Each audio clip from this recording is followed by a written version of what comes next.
ذرا رک جائیں۔ ایک سوال ہے جو شاید اپنے کبھی سنجیدگی سے نہیں سوچا۔ اگر اب سے پوچھا جائے کہ جنت کتنی دور ہے تو آپ کہیں گے آسمانوں سے بھی اوپر، بہت دور، ناقابل رسائی۔ لیکن میرے بھائیوں، آج میں آپ کو حضور کا ایسا ارشاد سنانے والا ہوں جس کے بعد آپ کی یہ سوچ بدل جائے گی۔ حضور نے فرمایا، جنت تم سے اتنی قریب ہے جتنی تمہارے جوتے کا تسمہ۔ سوچے، ایک قدم، ایک نیت، ایک عمل، اور انسان جنت کے دہانے پر۔ مگر ذرا ٹھہریے، اسی حدیث میں ایک اور بات بھی ہے جو دل کو ہلا کر رکھ دیتی ہے۔ جہنم بھی اتنی ہی قریب ہے۔ آج کا یہ بیان سننے کے بعد آپ کبھی بھی کسی گناہ کو چھوٹا نہیں سمجھیں گے اور کسی نیکی کو معمولی نہیں کہیں گے۔ آخر تک ضرور سنیں، یہ بیان آپ کی سوچ بدل دے گا۔ الحمدللہ رب العالمین والصلاۃ والسلام علی سید الانبیاء والمرسلین۔ اما بعد، میرے محترم بھائیوں اور بہنوں، اکثر ہمارے دل میں یہ سوال پیدا ہوتا ہے کہ جنت آخر ہم سے کتنی دور ہے؟ کیا جنت پانے کے لیے بہت بڑے بڑے اعمال چاہیے؟ کیا جنت صرف بہت بڑے ولیوں اور نیک لوگوں کے لیے ہے؟ آئیے اس سوال کا جواب خود نبی کریم کے ارشاد سے سنتے ہیں۔ حضور کا عظیم الشان ارشاد، نبی اکرم نے فرمایا، جنت تم میں سے ہر ایک کے اتنی قریب ہے جتنی تمہارے جوتے کا تسمہ، فیتا، اور اسی طرح جہنم بھی اتنی ہی قریب ہے۔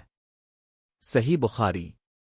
اس حدیث کا مفہوم، میرے عزیزو، اس حدیث کا مطلب یہ ہے کہ جنت کوئی بہت دور کی چیز نہیں، اور نہ ہی جہنم کوئی بعید جگہ ہے، بلکہ ایک چھوٹا سا نیک عمل جنت کے قریب کر دیتا ہے، ایک چھوٹا سا گناہ جہنم کے قریب لے جاتا ہے۔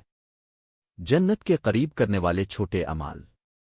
حضور نے ہمیں بتایا کہ کسی کو مسکرا کر دیکھ لینا بھی صدقہ ہے، راستے سے تکلیف دہ چیز ہٹا دینا جنت کا سبب بن سکتا ہے، والدین کی خدمت جنت کے دروازے کھول دیتی ہے، سچ بولنا، امانت داری، حلال کمائی جنت کی راہ ہے، کسی غمزدہ دل کو تسلی دینا جنت کے قریب کر دیتا ہے۔ میرے بھائیوں، ہم اکثر بڑے بڑے نیک کاموں کے انتظار میں رہتے ہیں اور یہ چھوٹے مگر قیمتی اعمال چھوڑ دیتے ہیں، جہنم کے قریب کرنے والے اعمال۔ اسی طرح جھوٹ، غیبت، والدین کی نافرمانی، حرام کمائی، تکبر اور لوگوں کو حقیر سمجھنا، یہ سب انسان کو آہستہ آہستہ جہنم کے قریب کر دیتے ہیں۔ اصل پیغام، حضور ہمیں یہ سمجھانا چاہتے ہیں کہ جنت اور جہنم کا فیصلہ روزانہ ہمارے ہاتھ میں ہوتا ہے۔ ہر دن، ہر لمحہ، ہر عمل ہمیں تو جنت کے قریب لے جا رہا ہوتا ہے، جہنم کی طرف دھکیل رہا ہوتا ہے۔ آخر میں دعا، اے اللہ، ہمیں ایسے اعمال کی توفیق عطا فرما جو ہمیں جنت کے قریب کر دیں، اور ہمیں ہر اس عمل سے بچا جو ہمیں جہنم کی طرف لے جائے۔ اے اللہ، ہمارے ظاہر اور باطن کو سنوار دے اور ہمیں حضور کی سنت پر چلنے والا بنا دے۔ آمین رب العالمین۔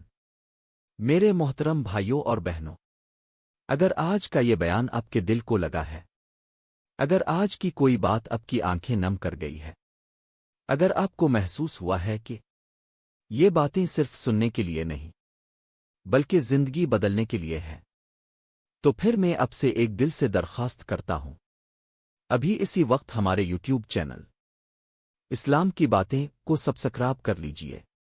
یہ چینل کسی دنیاوی فائدے کے لیے نہیں، یہ چینل نہ شہرت کے لیے ہے، نہ نام کے لیے، یہ چینل ہے قرآن اور حدیث کی باتوں کے لیے، حضور کے فرمان عام کرنے کے لیے، گناہوں میں ڈوبے دلوں کو جگانے کے لیے، مایوس انسان کو اللہ سے جوڑنے کے لیے۔